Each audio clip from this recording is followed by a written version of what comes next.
We're waiting for a few people to join.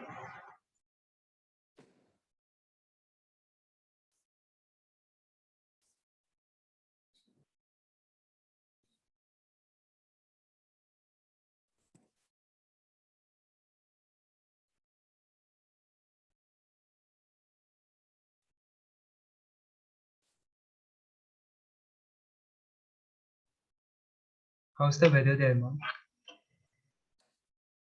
So how is Guwahati? Are you guys still working offline? No, ma'am. We were called back to campus for like about a month, and then after that, COVID started getting out of hand. So we had to come back to our homes again. Oh my goodness. So they opened and then again closed. Yeah. So what is their plan? I don't know yet. Yeah. Hopefully, we'll be going back by January. By January? Yes, ma'am. Oh my goodness. So how At you least guys? we're not keeping our hopes up. We don't. Not absolutely. Oh, you really want to get back, don't you? Yeah, we would have loved to have you there. This usually happens offline, and then there's an auditorium of people. I know. I think when I accepted, I was looking forward to coming. It must have been a year and a half ago. Yeah. I know. That's a real pity.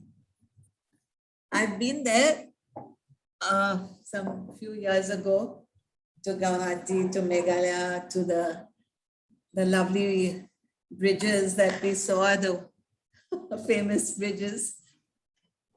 And Have beautiful. you had a chance to visit our campus? No, I've not been to your campus. Okay. So how many IITs have architecture now? I know Kharagpur has, and I think it's just Kharagpur and Roorkee, ma'am.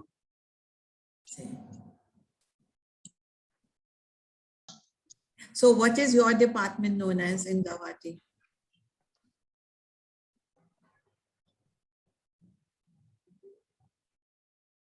As like we're all from different departments.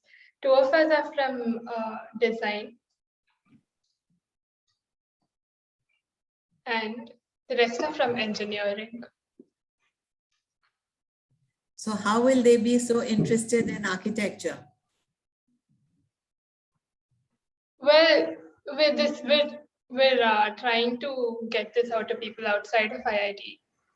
So we've contacted people from everywhere, other architectural colleges, and well, there are people from IITs that want to explore other venues. That's nice.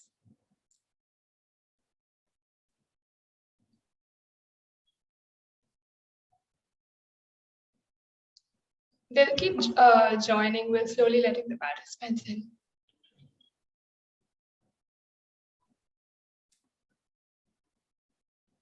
You're recording it, right? Yeah, we will be.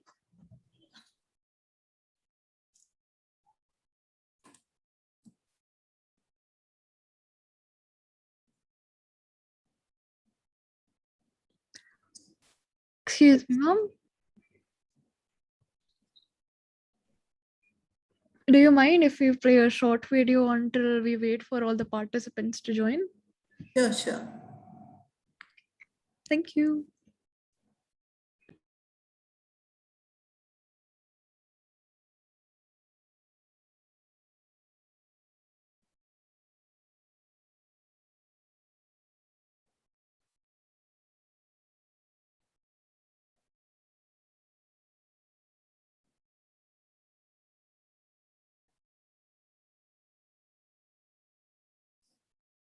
Yeah.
Ma'am, would you like to wait until people join in, or would you like to start off? I think people are slowly joining in. We can finish in an hour. Anyway, you're recording it, so it doesn't matter. Yeah, we'll be sharing it on YouTube as well. Exactly. So it doesn't matter. Once you're recording it, it hardly matters when. Okay, I'll just give an introduction.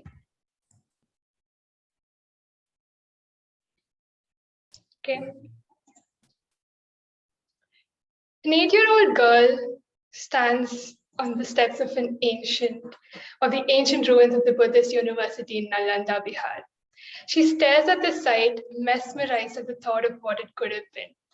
The same girl grows up to design everything from academic institutions to corporate buildings, places of worship, and eventually the Nalanda International School.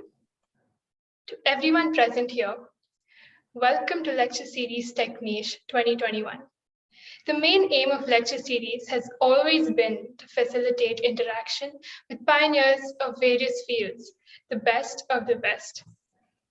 Keeping up with this legacy, it's an absolute honor to start off this event by welcoming our first guest, Dr. Brinda Somaya. Beyond her work as an award-winning architect, she's also an urban conservationist, always taking care to incorporate social and environmental consciousness into her designs. Ms. Somaya founded Somaya Kalappa Consultants in 1978, and in the 40 years since then, she's made countless contributions to the urban landscapes of Indian cities. I'd like to remind the audience that we have a Discord server where you can watch and discuss this lecture with friends and fellow enthusiasts. The link to the server will be put in chat. With that, let's head right on to the event and extend a warm welcome to Dr. Brinda Somaya. Over to you, ma'am. Thank you very much. I would like to thank the IIT Guwahati for this opportunity. It's not often that we get called by primarily an engineering school. And so it's a nice change for me. I'm sure the audience will be quite different. And I do hope that what I'm going to share with you will be of interest. I know you're not architects, but I do believe that each one of us has that creative spark within us. And we live in a country that is very rich in culture and heritage, geography, and architecture. And you cannot actually live in India without being sensitized to these various aspects of life. So I will begin now. I'll begin by sharing the screen. Just give me a minute.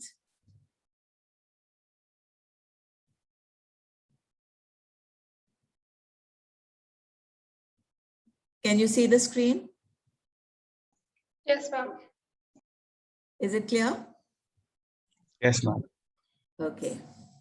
So today I'm going to talk about beyond buildings and beyond, because the role of the architect goes way beyond that. We always wonder, what does an architect do? And how important can an architect be to a country or to humanity? I think we could have a very important role. After all, Mahatma Gandhi said, in a very gentle way, we can shake the world. So I believe that I'm an Indian, and naturally everything I do comes from my own heritage. But one important sentence I would like to read out when I say that the architect's role is that of a guardian. He or she is the conscience of the built and the unbuilt environment. So here you can see I'm actually standing in Hyderabad amongst a group of rocks where I had been sent as a heritage judge. And we included these wonderful rocks of Hyderabad into our country's heritage. So heritage is not just architecture, it's not just building, it is culture, it is society, it is everything that makes us who we are, the type of person we become.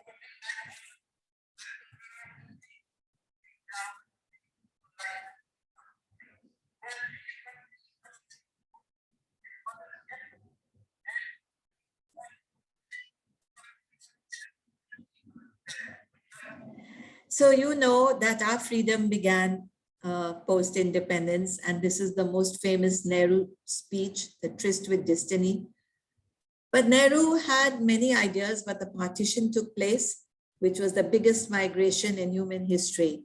You can see how people were going from left to right on trains, by foot.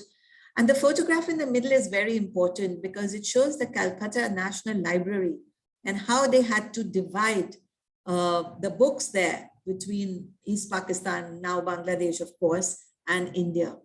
So the partition led to a lot of issues. But when we got independence, the new government believed in certain things. They believed in the law, they believed in economic stability, and they believed in institution building. You can see the picture in the middle is actually post-1947 women laborers working in Bihar in the coal mining industry. And the photograph to the right is the first Indian Institute of Technology in Kharagpur, which many of you may have recognized. So where was architecture in all this, and where were architects? So when the new government came, they wanted to build a new India. And so they invited many, many architects from around the world. You may have heard of Corbusier, who built, of course, Chandigarh. But it was women like the woman to the left, Jane Drew, and women to the right, Yuli Chowdhury, who actually worked very hard to get this city built. And they're not often mentioned. So I don't know what the percentage of men and women are in your college, but I do want to talk a little bit about the role that women have also played in nation building and architecture. But of course, we had what we call the masters. All of you being engineers, you may not know about them. Any architect will know about them. They are, of course, Charles Correa, Rajay, Doshi, Rahman, Reval. Doshi just recently won the most important Pritzker Prize, which is the equivalent of the Architecture Nobel Prize. We also had many very famous women who worked at that time and who are not really recognized, unfortunately, now. They have, most of them, all of them have passed away, but they have also contributed greatly to the role of architects. And often in architectural studios in India, when they ask them to name 4 or 5 famous women architects, they're unable to do so. So some of the slides I'm showing you are what I make for architecture students also, and that's why it's important. So the 70 years from independence, what has changed so much? We've had politics, transportation, arts and crafts, and technology. These are the 4 verticals which have had huge, huge changes. And I was born post-independence, and I believe that I was not part of the master's generation, which I showed you earlier. And naturally, I'm not part of the young generation. So I consider myself part of the bridge generation. We architects who are in our 60s and late 50s, early 70s, we are the architects who have bridged between the great masters and the current generation. So as your moderator mentioned, the picture to the left, I'm in the middle in Nalanda. I wanted to be an archaeologist when I visited the ancient monastery in Bihar. And my parents, my father was an engineer, my mother a zoologist, and they took us to many parts of India. I grew up in Mumbai in the 60s. Mumbai was a very beautiful city then with just 3 million people. I went to the Sir J.J. College of Architecture, and we used to go on college tours from ancient Indian monuments like the Taj to Chandigarh, Corbusier's Chandigarh. It was a beginning and exciting of a new era. But there were hardly 8 or 10 women in a class of 70. You can see that from the picture down. And then subsequently, even when we sat in the classroom, there we were on the first row. I then went to America, to the United States, first as an exchange student and later to get a master's degree. I came back, and who would have thought that a young woman, 24 years old in a sari, would even dream of starting her own practice? But I don't think I planned it. It's just one of those things that happened. I began my work in an old Mali's shed. You can see the dilapidated building to the left. And this was my first studio. Some of these people are still here. Mabel is still there, whom some of you have been corresponding with. Subsequently, I began to work, built up my own career. And finally, after so many years, my daughter, now she's a lawyer turned architect, Nandini, she has joined me. She's standing to the photograph to the right. So I have great support. And this is my studio here in Mumbai. So architecture is about collaboration. The work we do is reflective of the SNK family, which we call Somaya Kalappa family. And how do we work together? During the pandemic, of course, it was difficult, but we continued working. Our studios have opened, and just like you, we are back at work, trying our best to do whatever we can. So what is the role of an architect? We became activists for protecting the built and unbuilt heritage. We fought for our cities and our open spaces. We built for the rural and urban population, and we collaborated to share our culture. So this map of India shows where all we have built. We have built right from Himachal Pradesh to Kerala, from West Bengal to Kutch, through central India, through Jharkhand, through the tribal areas. So it's been a wonderful journey for me personally, coming from a country that has such riches in tradition, culture, food, architecture, language. We are so privileged to be born in a country like this. So what was important for me as an architect? What are the elements that we look at? We look at water. How do we use water? These are all images of work that I have done. Light, the use of light in a country like India, light is so important. Walls, how do we use walls in architecture? And of course, geometry, one of the most important things, mathematics and geometry, crucial to any architect. And the wonderful materials that we have in India, whether it's brick, whether it's stone, limes, hundreds of types of stone. And now, of course, today, modern materials like concrete, aluminum, etc. So over the last 40 years, which is the 4 decades of my practice, I have built over 250 projects all over the country, which I cannot naturally show all of you in 1 hour. So I'm going to just show you how I want to share some of my practice with you. I believe that we have to put people at the heart of our buildings, and we believe all architectural practices should be inclusive. It should span our diverse population, whether it's economic or cultural. So I've chosen 6 C's: conservation, contemporary, culture, craftsmanship, the city, and community. And I'm going to show you one project from each of these C's. That should take us through the hour that I have. So conservation has been a great interest of mine because I believe in a country, a poor country, we are still not a rich country in terms of equality for everybody. So we should recycle, retrofit, and rebuild our buildings. We don't have to always build anew.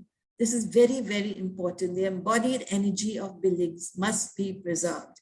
Destruction and demolition of buildings to build new buildings is not always a requirement. So over the years, just in Mumbai itself, we have restored so many buildings, colonial and vernacular, in the heart of the city. And these are some of the buildings which we have done right now. I'm just showing you a brief look, but I will take you through one particular building, which is the Rajabai Clock Tower. We did it in 2 phases. It was the tallest building in Mumbai for many years until all the skyscrapers came up. It was built as part of the university library and the clock tower, money given by a philanthropist called Premchand Roychand, whose mother was blind, and he wanted her to be able to hear the chiming of the clock so that she knew when it was time for dinner, because they used to live just opposite. So the clock tower was designed by Sir Gilbert Scott. It's over 100 years old. We had to first do all the architectural drawings. It had wonderful statues, 24 statues of people from different parts of the country. We had to make sure the 4 different types of stones that we used had to be cleaned, polished, and redone. Over the years, you can see how the main hall had turned black with paint and dirt and dust, and the beautiful woodwork has now been restored. Here are some images of the clock and the beautiful carvings. And then, of course, we lit the building at night. We took care of the new lighting. We restored all the old furniture. We did the landscaping. So here are some photographs after restoration process took place. The tower is over 280 feet tall, and we had to build a platform at that height to restore many things. From a grand building like the Rajabaita, I take you to another small restoration project in the heart of traditional Mumbai, central Mumbai, called Girgaon, where the Seva Sadan, which is a NGO for protection of the girl child, the orphan child, they had a small hall, and the money from that hall they would use to look after the girl children and make them come up in life. So they came to us to restore this hall so that they could rent it out and earn some money. So this was started in 1908, and it shows a completely different type of restoration project to the previous one. You can see some before and after. It's more an Art Deco building, and we restored the structurally. I'm not going to go into that in detail. We don't have time, but you can see the woodwork, the structure, the roofing. And now, of course, the children use it, and it's also rented out. So here's a picture in 1908 when this group of women started the Seva Sadan, and the picture in 2019 after we completed the restoration. And these are all the young girls, the orphans who live here and who are protected, they're educated, and then they're given a vocation to go out in the world and fend for themselves and be economically independent. The third and final restoration project is the Vikram Saraway Library, the Indian Institute of Management in Ahmedabad. Many of you may have heard of Louis Kahn. We won this in a competition, and we have just completed the library building. We are now doing the building to the left, which is the faculty housing. So I did a lot of research. I went to the University of Pennsylvania, to the Kahn archives, got these old archival photographs, how it was built those days, what were the problems. And I found an old wall calendar, which actually showed how Louis Kahn, the famous architect, died soon after one of his trips to India in 1974. And you can see Professor Kahn has passed away. So I enjoy research, and there's a lot of archival material. These, of course, as students you'll understand, these are all the condition mapping drawings to understand the condition. They had a massive earthquake in 2001. So what did we do? We had to restore certain things. We got the Indian Institute of Technology, Madras, as our seismic consultants for all the IIM projects that we are doing. And we had to redo, of course, the flat arches. Here are some photographs after the restoration. It is a magnificent building. You can see how we restored the triple height library room. And here are some before and after photographs. A library also is not what it used to be. I'm sure a lot of you kids, why do you go to a library? In fact, some of them used to say because it's air conditioned.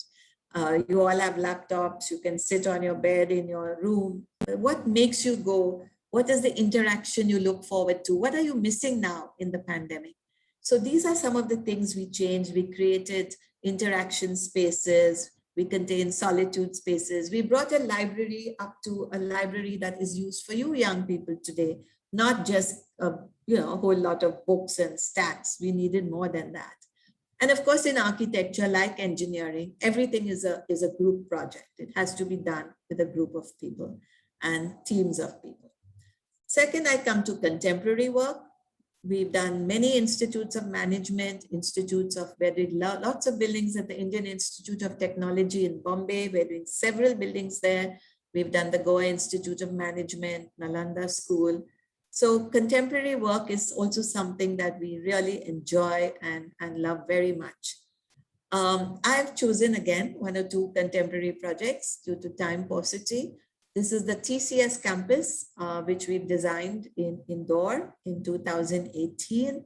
It was a 100-acre property, and it didn't have any features. Now, an architect sometimes needs certain important geographical features, either some mountains or a river or something to relate to. Here was this flat piece of land, and we had to create a campus on 100 acres of land for 15,000 engineers and BPO specialists. So we took the idea of the Narmada, which flows quite close to Indore. And as you know, Madhya Pradesh is full of beautiful rivers. And we began with the upper course, the middle course, and the lower course. We used that as an idea. And the upper course was the origin, the pavilion and the kund. The middle course was the marble rocks, where we made the buildings come much closer together. And then we had the lower course where the river Narmada, one of the few rivers that flows from east to west, not west to east of India, ends at the Gulf of Khambat. So we use that idea as the concept for our project. So you can see the land and then how we began to build, the challenges with the black cotton soil. And this is after completion. This is the TCS campus. You come in, the landscaping, the use of water. Young people are always in front of the computer. When they come out, they want some fresh air. The connection between the outside and the inside, the connection of water, reflection, using it as a regeneration system. And you can see in the bottom too, a lot of birds began to come back to this area after we completed it. Not just the bird sculpture, but the actual birds came back. And the picture to the right is the master plan of the campus. We made sure that we created this wonderful walking and pedestrian space between all the buildings so that no cars could come into this space. So it was a secure space for the 15,000 engineers who would work here. They could come out of the buildings, enjoy the water bodies, enjoy the greenery, and then go back, of course, to their computers eventually. We also used very natural vegetation. In India, there's no use bringing European trees and expecting them to grow. They take too much water. We used all natural greenery, natural trees, which belong to this region. And you can see how we worked on the imaginary river in some parts, the natural water body in some parts. These were our landscape ideas, some of the images, and of course the interiors, just a couple of pictures I've shown you. Then we come to a very small project, from a 100-acre project to a tiny little project in Navi Mumbai, where we built a small church called Jubilee Church. It was a tiny little plot which normally can only carry actually even just a house. But of course, money was an issue and they wanted us to build a church. So we actually designed the church so that the cross of the church is outside the building. It's actually a stainless steel cross on the compound wall. And we created a small courtyard between the church cross and the main church itself. So that's what gave us the space and the sense of length to see it. It was a very special church. This is at the consecration when I was invited, and it became so popular that from one, just in English, it's now in many, many languages, the sermon is held. You can see the courtyard here with the church and the cross outside on the wall. Some of the furniture we made, the doors, the crosses. And then you can see what's very interesting here is the church became so successful that they wanted to have a third session during the day. So they put a blue aluminum cover to the top. Now, any other architect would not show this picture. I mean, most architects would not show this picture because it actually hits my beautiful, what I thought was my lovely facade. But to me, it's more important to show the success of the building, the story, the narrative of the building. A park got developed in the front, and the church became so successful that now they have the ground floor and the first floor, which I had designed. And they've created a second floor with this blue cover, where they also have the different sessions and dispensation to the followers who want to come and hear the different stories and the different religious purposes that take place. So of course, you can see how beautiful the park has, how everybody comes and uses it. So you're creating not just a building, you're creating something around a building. That's what's really important. You're creating the public spaces also around the building. Now I come to culture, the importance of culture. We do a lot of galleries for the CSMBS Museum. We've just completed the Money and Coin Jewelry Gallery, the Textile Gallery, and it's wonderful because in each one of these, you learn about that particular element. So I'm going to show you how we did a particular gallery called India and the World. It was called A History in 9 Stories because it was celebrating 70 years of Indian independence. So 4 big museums got together, the CSMBS in Mumbai, the British Museum in London, the National Museum in Delhi, all got together for this exhibition. So it was very collaborative, and we were very privileged to be the designers of this entire exhibition.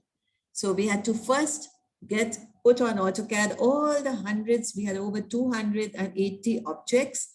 We had to scale them, put them down to scale. And then we were sent to London to understand the different objects. How were they going to come? And you can see in museums there how carefully they will not even touch anything without gloves. Everything is protected, documented, and kept so carefully. So it was a great learning experience for us. And then all the British Museum people would come to Mumbai. We would have several sessions, how we were going to design.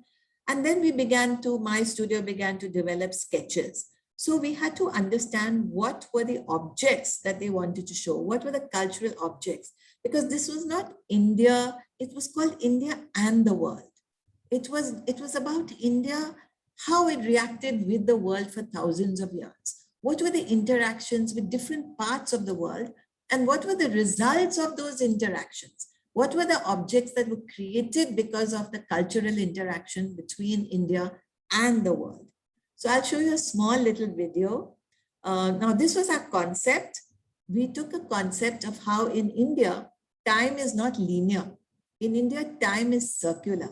There's no starting point and no ending point for us traditionally in time, unlike the linear time that the Western world believes in. So this gave us a good idea how we wanted to work on the colors, the concepts, the different ages that came through. And that's how we developed our concept, that we come in from Bombay, which is Mumbai, so busy, and we come through a darkened space, creating a spatial experience, a vortex that takes you through these ages of time. And then we come to the first artifact. And these were the various different galleries. There were actually 7 different galleries. And these were the objects that were going to be shown in some of the objects.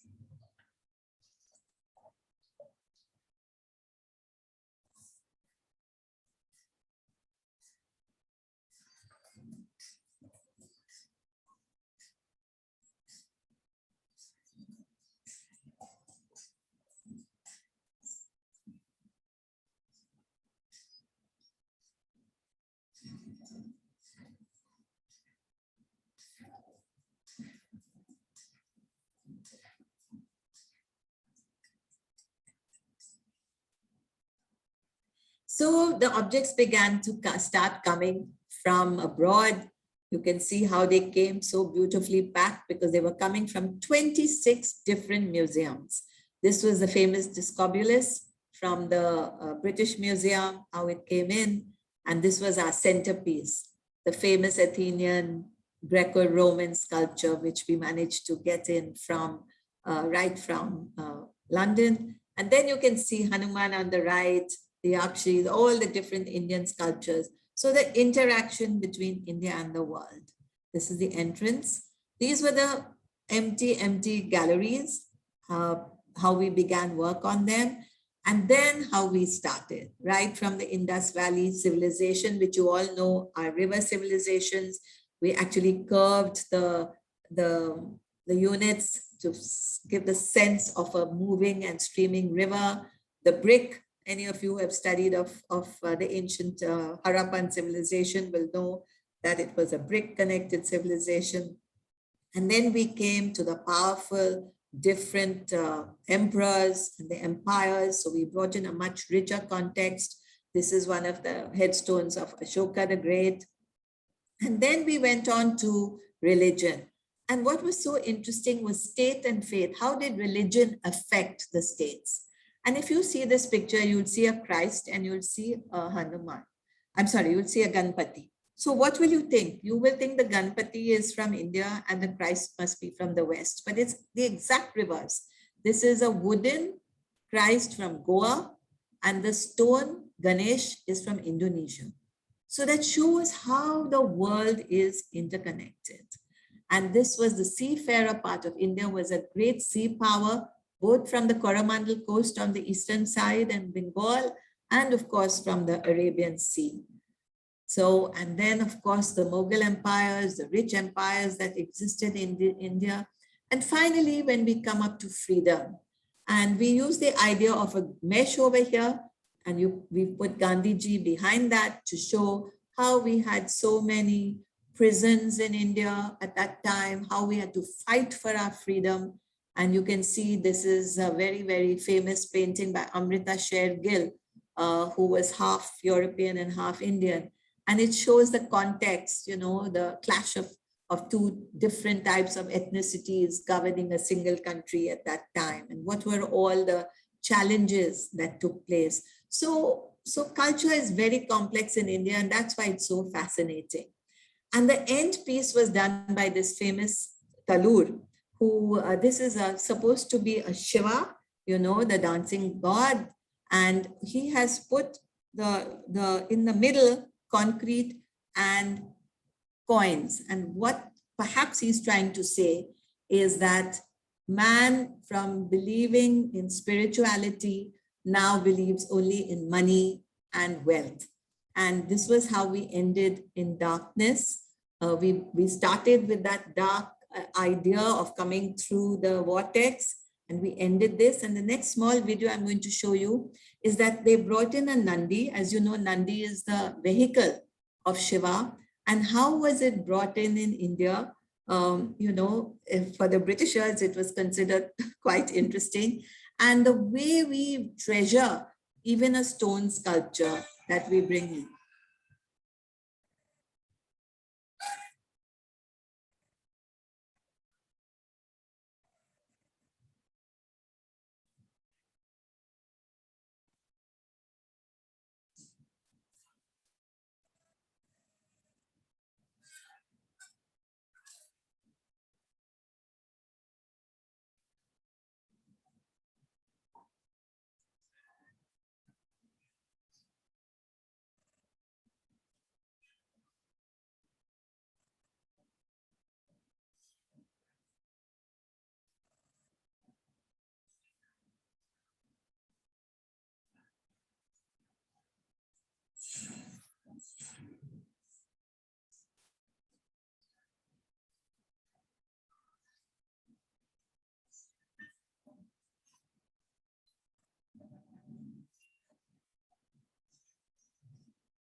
So you can see how it is here with the discobolus behind.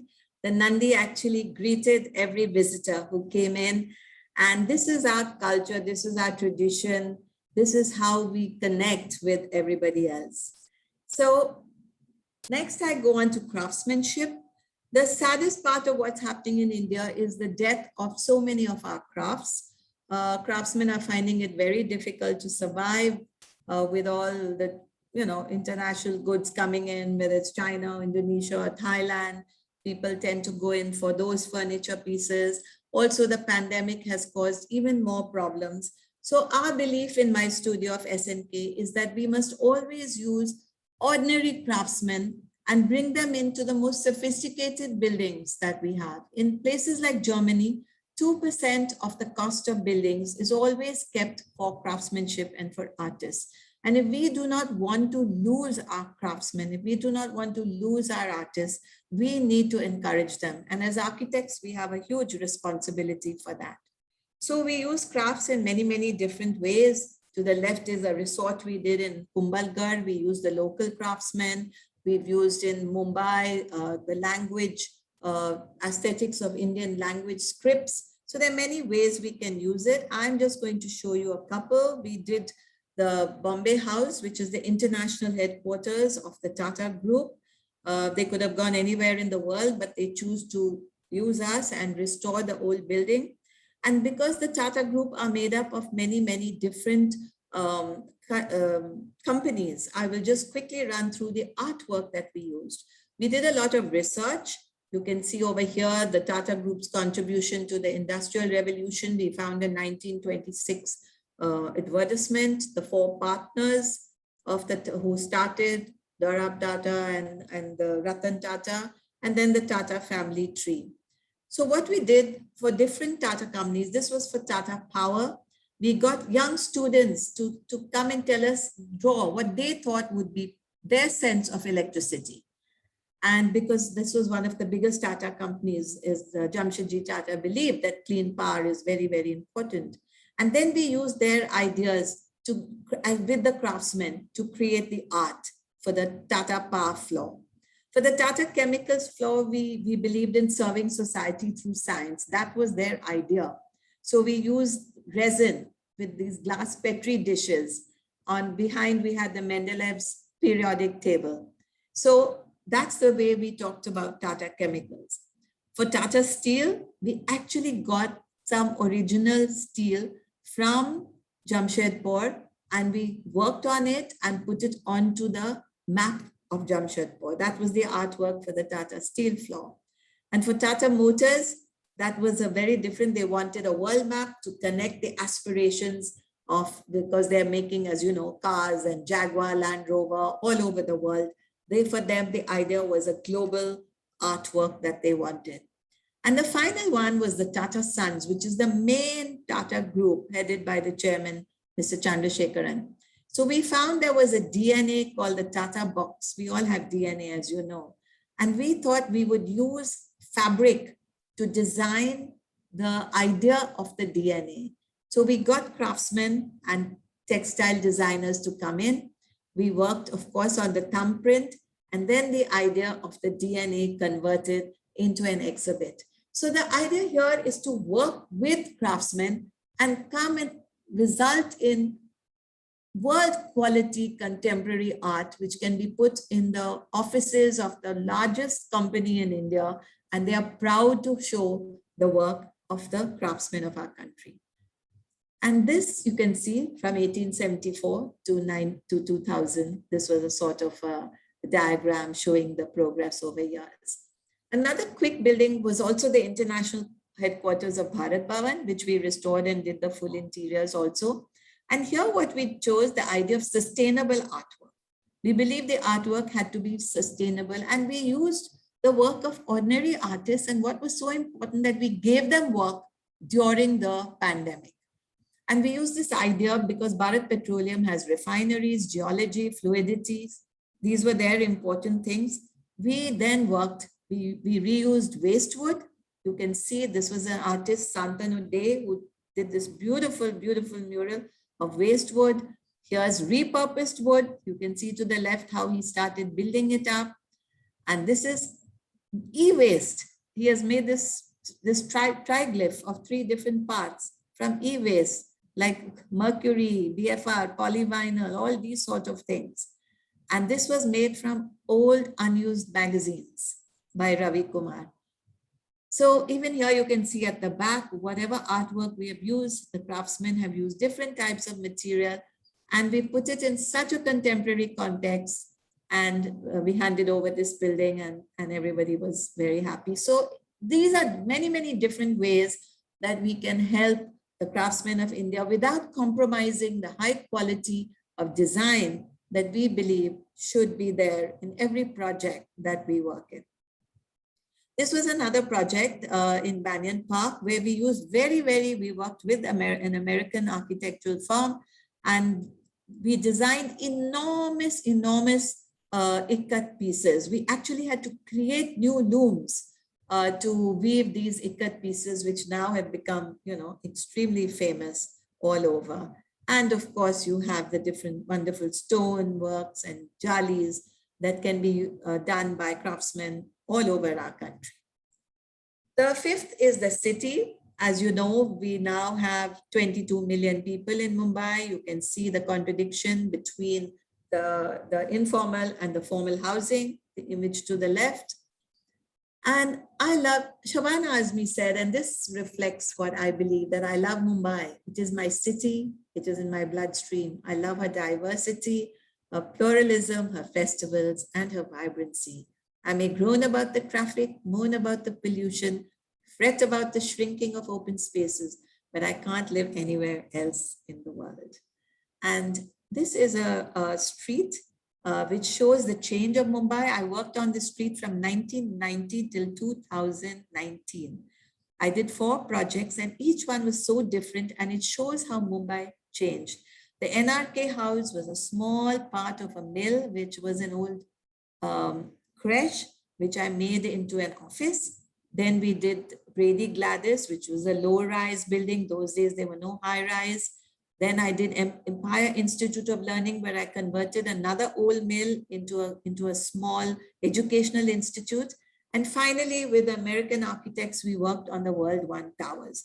So this really shows how one street, this is just one area, and you can see all the 4 projects which my studio has done. To the bottom right is NRK House, then comes World One. To the left of that is the Mills, Empire Mills, which is still standing, and the extreme left, you can see the low Brady Gladys new building, which we did. So it shows how India is changing, urbanization is changing. This was the restoration project we did, which was just a 7,000 square foot. Then we went into the Empire Institute. It used to be a cement shed making textiles. Then they just dumped cement there.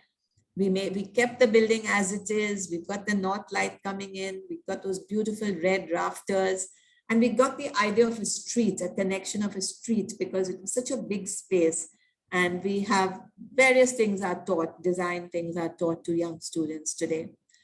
And this, of course, was Brady Gladys, which was the new building we designed, where we stepped it down so that each level had a garden and you felt you were still in a low rise. So all that was possible at each decade of the growth. And finally, in 2020, which is today, land is so valuable that now towers are coming up. And this is the urbanization of every part of our country. And we have to see as architects, what is it we can do? So we did create the idea of a street. To the left, we kept a garden, which is public. So public can go from one side of the property to the other. But finally, it is a tower. These are towers. And this is something we're going to have to live with and see how is it we're going to combine recycling, retrofitting, adaptive reuse, re-architecture with new work as well. To the city, this is a small little project, Kalaba Woods in 1989. It was a garbage dump, and I took it with a group of other people and people around. We converted it into a garden. It was the first public-private partnership in Mumbai. After that, many gardens were created. And you can see it was surrounded by slums on one side, high-rise on one side. So we created a little gazebo where the children from the slums could come and study at night. Those days they didn't have space. They didn't even have electricity in the slums. And we created just a green space, a green lung. We did put some benches. We used all the white water, gray water from the towers around for actually irrigating the garden. And now it's become a big forest. And they wanted to charge an entry fee to the children. I said, absolutely not. Because these children will, if they have to pay even 2 rupees or 5 rupees a day, they're not going to come into the garden. They will look after this garden only if they feel they are stakeholders. You have to be a stakeholder, a part of everything you do. The municipality finally agreed, and you can see how it is used. You don't need benches. These are the women who have come in from the informal housing, and they're enjoying the park, they're enjoying the garden. And next door, you will have people from the towers, which cost lakhs and crores of rupees, running in their Adidas shoes. That's fine, that's India. That's what we have. We have to all live together, live with each other, understand each other, be sensitive to each other. This was the Mumbai Esplanade project, which was the only project I'm showing you, which we never ever was able to implement, because it was a very challenging idea, which I worked with Professor Sidhu from Apostrophe, where we have lakhs and lakhs of people coming into Mumbai by the 2 stations. Any of you have been to Mumbai will know that, the VT station and the Churchgate station. So what we suggested as urban planners, that we have these 3 big Maidans. If we take the traffic below ground, then we can have 53 acres additional can be created. These lakhs of people coming out of these 2 stations, walking pedestrians, they don't have to use the underground, and which are always in a mess. disabled cannot use them, or differently abled, I should say, cannot use them. So we should take the cars underground. But unfortunately in our country, the car lobby is too strong, and we did not get the bureaucratic and political support. And unless you have that will, it's very difficult to get projects implemented. I do hope that one day this project will be implemented. So we had shown how the cars can go underground, and these wonderful plazas, pedestrian plazas, can be created outside each one of these stations, like you see in Europe. That's what they're doing. The car is not the dominant part of a city anymore. The car is secondary. So that is what we were fighting for. We still will fight for, if not the whole scheme, bits and pieces of it. This is, of course, the Kala Goda festival, where they pedestrianize part of it, and it's so successful, but just for a week a year. And this is the CST, the VT station, where you see the picture below, which could be a plaza. And this is what is my dream. And I hope I don't think I'll see it, but I hope the next generation of you engineers, architects, environmentalists, sustainable people, all of you who believe in all this will make sure that our cities are not dominated by the car, but rather our cities are for the people of the city, the pedestrians of the city. They are the ones who are the numerically large number, and they're the ones who should use it. We had exhibitions, we got wonderful press. The press was supporting us. Everybody wanted it done. But like I said, if there's no political or bureaucratic will, it's not easy. And you know what's happening, so I don't have to go further. Finally, the last bit is the community. I have another 10 minutes. Community is very, very important. And Franklin Delano Roosevelt, who was the American president, said, "The test of our progress is not whether we add more to the abundance of those who have much. It is whether we provide enough for those who have too little." And in a very different way, Jamshedji Tata said something different, but also very important. He said, what advances a nation is not so much to prop up its weakest and most helpless members, but to lift up the best and the most gifted so as to make them of the greatest service to the country. So you at the IITs are the best and the most gifted, but your responsibility is to make yourself and give the greatest service to the country, because of what Delano Roosevelt said, is whether we provide enough for those who have too little. So don't ever forget your responsibility. So we have to treat people with dignity. We have to involve them in decision-making when it's a community, respect them, give them freedom for what they do, and give them their personal space. So we have done many projects for the community, from animal hospitals, homes for the elderly, slums into parks, temples, surroundings. And also I started the HECAR Foundation because it's an acronym for Heritage, Education, Conservation, Architecture, and Restoration, where we bring out books and we do many, many interesting things and support many organizations. I've had several conferences in many years ago. In 2000, we did Women in Architecture. And then 20 years later, in 2020, we did Women in Design, covering many wonderful aspects and verticals of design, which I'm sure some of you are connected with. So this has all been done by my HECAR Foundation. We've had exhibitions, but we also believe of women in construction. Today, fewer women are found on construction sites because they don't want to be bothered with their families. So I am very particular. We make sure on our sites, we give playgrounds, creches. Women should be taught to be masons, not just carrying concrete on their heads, like you can see over here, which was in one of my sites in Rajasthan years ago. In Goa, we have actually made sure that we have women working on the site. We have built a little, made the contractor have a small school. He said, I can't have many classes. We said, it's okay. You have one class, but enough teachers so that the different age groups can be in one class, but we want you to look after them. So this is interesting because finally, this is in my TCS site in Indore. You can see the women working there today. They have boots, they have their tiffin carriers, and they have their helmets. And I believe that that's very, very important. So we have to look after women, not just professionals, but women in the construction industry. So I'm ending with this project, which is a village project, which was devastated by the earthquake.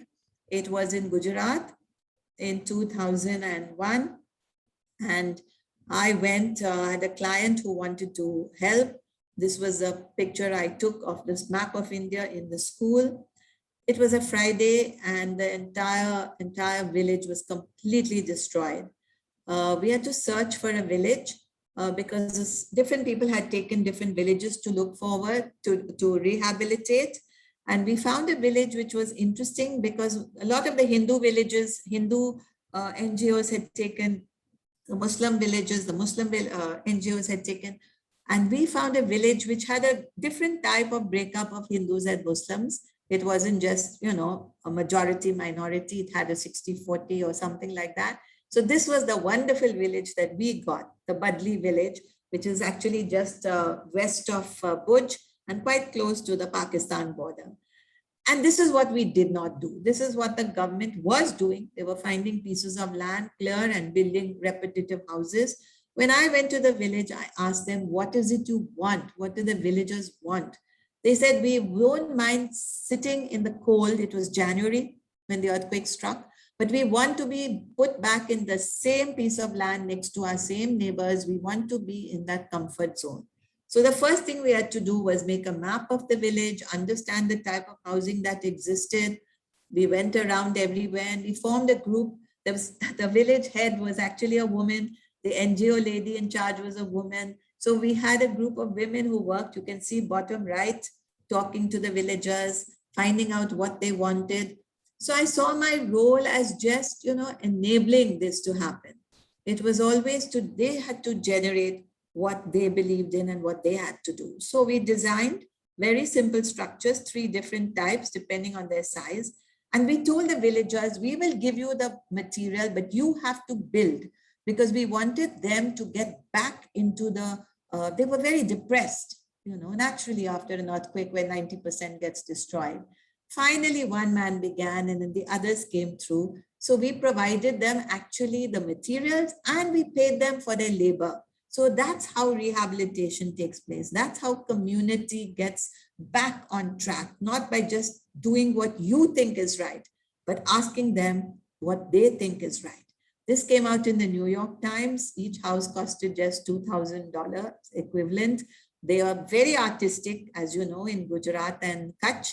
They did wonderful paintings. We saved all the doors and windows, not just to save money, but also to give a sense of identity to each house. And we used all the rubble also for the foundation. So we didn't waste anything that had been destroyed. The group of Hindus and Muslims got together. They repaired the mosques. They repaired the temples. As you know, when there's an earthquake, the water turns brine, turns saltish. So we had to do watershed management, grew trees. These were the engineers and architects from SNK who helped me on the project. And the school was completely devastated. And they came to me and they said, if we don't hurry up and do something, then the children will be sent to the fields. They'll never come back to school. So we put a temporary school. You can see just the water and a shed. And the farmer next to the land where we had the school gave us some of his land. So we were able to build a much bigger school. Here is the school. Now it is up to class 8. Up to class 10. They wanted to go even higher. And it's boys and girls. They get their lunch. They love the school. It won the Fiden Atlas of one of the best buildings of the 21st century. And this is Mezabeen, a young girl in 2002. When I first went, she was sitting in the open. Her house had been demolished. We rebuilt it in 2006. When I went back, she is happy. She's in school. And in 2016, when we went back, she is now going to the adjoining village to study there because her school is only up to 10th class.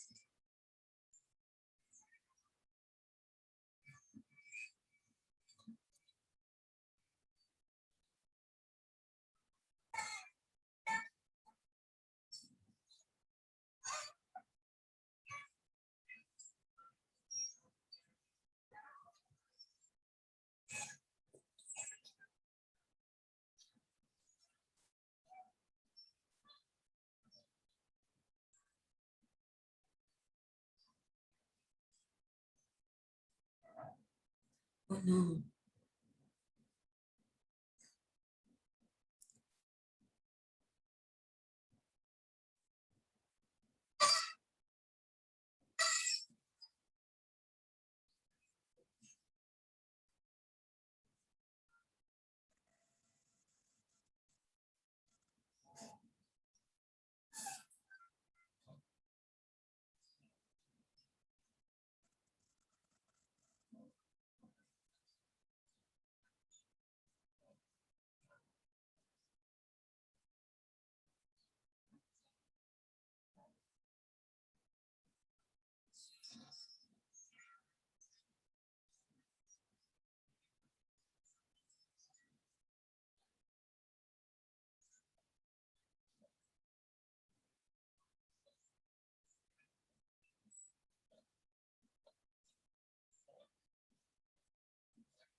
Ma'am?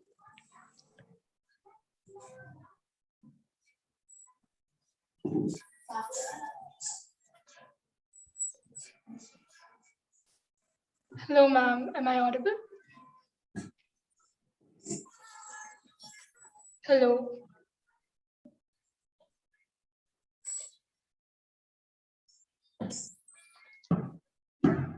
Ma'am, am I audible?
Ma'am, could you respond if you can hear me?